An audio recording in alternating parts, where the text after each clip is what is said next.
Hey and welcome to today's jazz guitar lesson, the subject of which is developing your jazz vocabulary. I'm going to show you the way I like to take inspiration from the melodies to jazz standards and how I get those ideas into my soloing. But first, the notation and tab is available from my website. See the link in the description, where you'll also find a link to my Patreon page, where each month I cover a new standard and delve into the key skills you need to play them.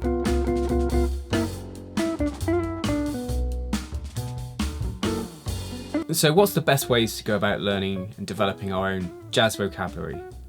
The first way I would definitely recommend is just immersing yourself, listening to the genre as much as possible.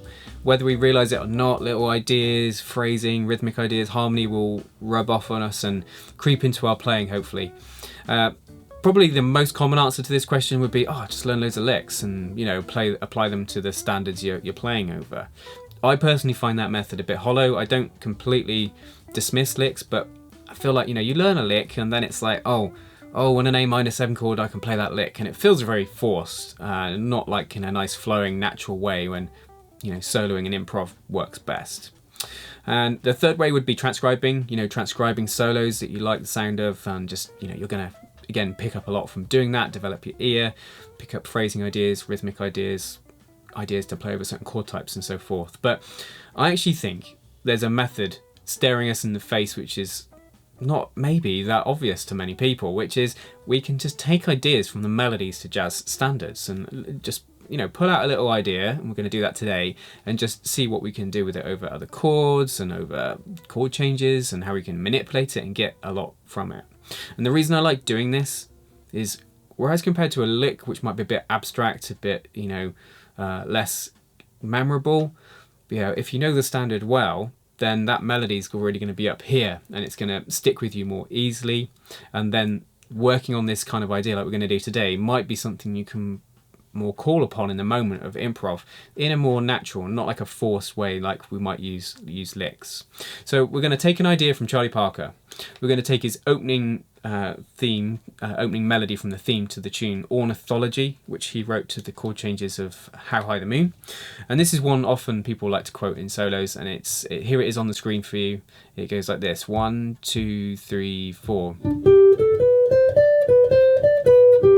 And it's starting on the and of 4, and that's really important when you work with any vocabulary to know rhythmically where it comes in. 1, 2, 3, 4, and what sort of space it fills up. We've played with that rhythm, as you can see there. I'm just looking at the music. It fills up 1 and a bit bars, starting on the and of 4, then you've got a whole bar of 8th notes, and then those 2 8th notes at the end. That's not enough to get into your playing. You could then go, right, when a G chord comes along, I'm going to go, and then that's pretty limited. That's you're not really seeing the potential of it there. To really see the potential of it, you have to understand it. You have to understand the intervals and how then you can change it for other chord types. Now, as you see in the example I put on the screen, it was against a G major 7 chord or a G major chord, and it's thinking about the intervals. Now, what are the notes in a G major scale? G, A, B, C, D, E, F sharp, G. Intervals 1, the root, the 2nd, your major 3rd, your perfect 4th, perfect 5th, the 6th there, major 6, major 7, octave of the root.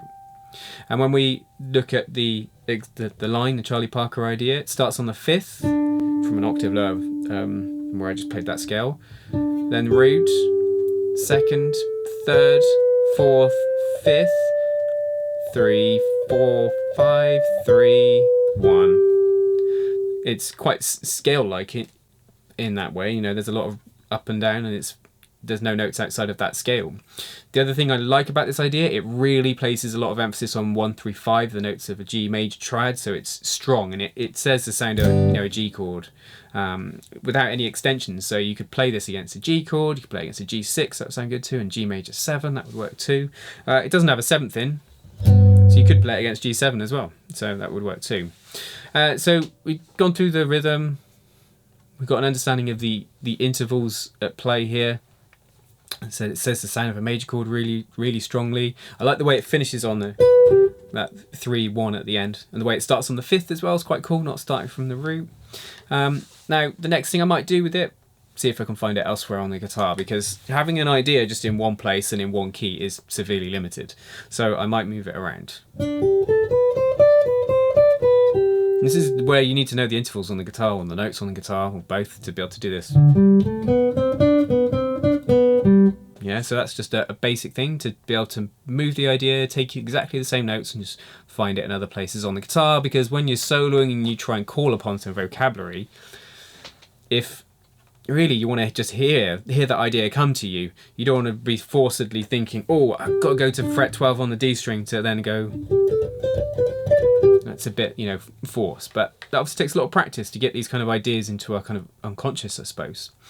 So we have understood the idea, we've moved it into two places. You could obviously find other places and other fingerings to play with it there, but that's a good start. Next thing I would do is see if I can make it work for other G-based chords by just changing an interval here or there. And I'll just put these 4 bars on the screen. You'll see here it is for G major 7. Now I've taken off the first note and the last 2 notes here just because, again, you can change an idea and manipulate an idea a little bit as well. So we've got, it's just a nice little melodic cell, I suppose. You could branch into something else after that, but there it is for G major.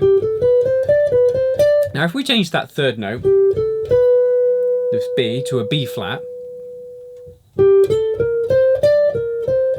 now that would work over a G minor 7 or a G minor chord.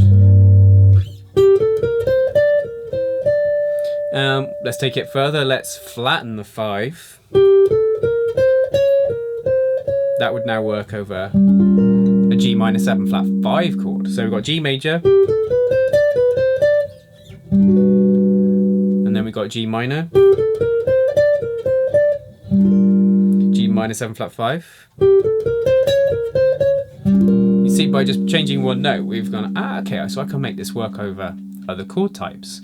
Finally, maybe let's go back to the first one, but flatten the 9th.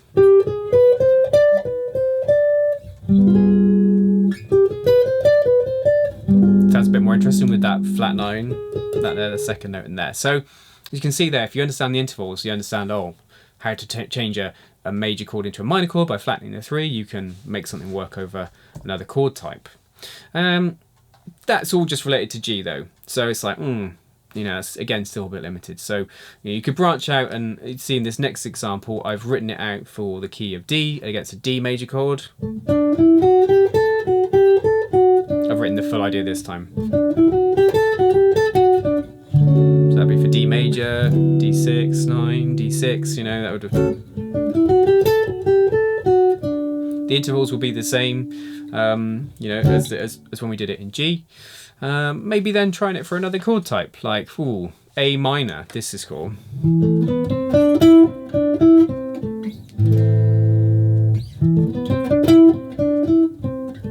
Nice and...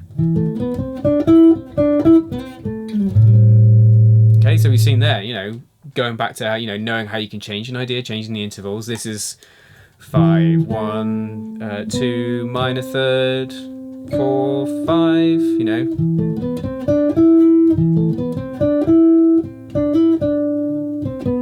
You know, you get used to the way those notes are as well, and how they fit that chord type. So you think of where we've come from. We had the initial Charlie Parker idea, and then we changed it. We made it work for minor 7 flat 5, and the dominant, and then changed the key. D, change it for A minor. What could we do with it next? Well, what I might try and do next is apply it to a chord progression and make it work for lots of chord types. So just taking the changes to Autumn Leaves in E minor, you know, A minor, D7, G major 7, C major 7, F sharp minor 7 flat 5, B7, E minor. Let's see if we can change or make that riff, that little idea, that little melodic cell from ornithology work for every chord. Now this isn't a solo, this is just a way you could practice a piece of vocabulary to really hammer it home. That's what it's about. It's not the way I would play it when playing over a standard. But here we go. Here it is on the screen. So 1, 2, 3, 4.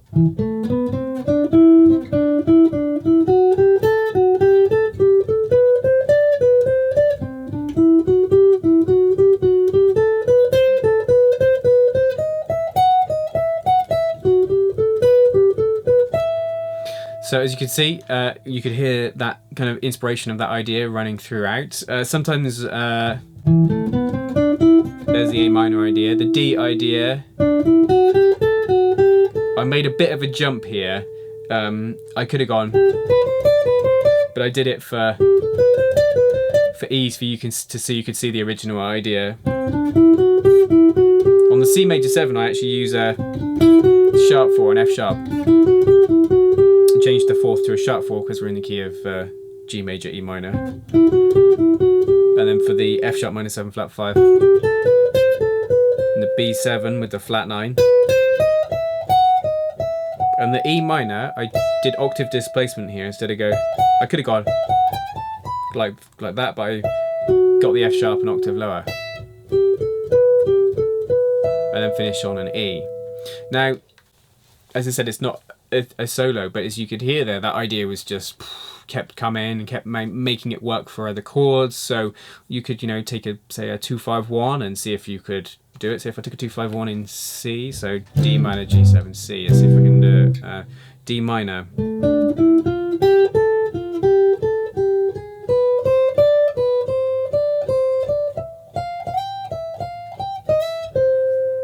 It just gives me that nice sort of. Obviously there's the flow between the phrasing, there could be maybe some space, and maybe you wouldn't want to repeat the idea for 3 chords in a row, so it gets a bit repetitive, but it gives you something that in a moment, right, how it works for me is if I land on, say, the start note of that, where I can hear it, kind of like it could trigger that idea for me in the moment of soloing. I wouldn't think, oh, I'm going to try that Charlie Parker idea from the start of Ornithology here, it would work. It would come out in an organic way. But to practice, to get to that point, you have to practice things a lot, really, until they're really in your unconscious. And I think you've got to be able to sing them. If you can't sing it and play it at the same time, it's kind of maybe just something that exists in your fingers alone, which isn't enough for the when you need vocab for improvising. Anyway, I just thought I'd share this idea with you. And maybe next time you're learning a jazz standard, there might be a little bit of a melody that you just think, I really like that bit of melody. What chord type is it over? Could I do that same sort of idea? And you'll end up with just these nice melodic fragments which are easier to remember. You can more easily call upon them, and they sound melodic. They sound memorable, and that's going to be really useful and really helpful for you. Anyway, thank you for tuning in. Please let me know if you've got any questions around today's lesson. Just a big shout out to all of my patrons. Thank you for supporting the channel, and there's plenty of jazz guitar resources each month uploaded centered around one standard, so if you've not checked that out, then check the link in the description for that.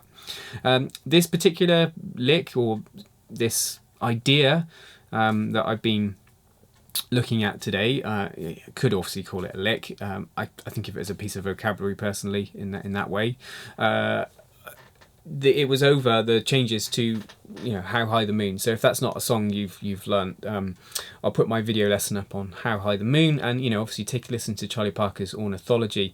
Definitely you hear people quote like a lot in solos. It's a really cool little melodic idea. Anyway, thank you for tuning in. Until next time, you take care.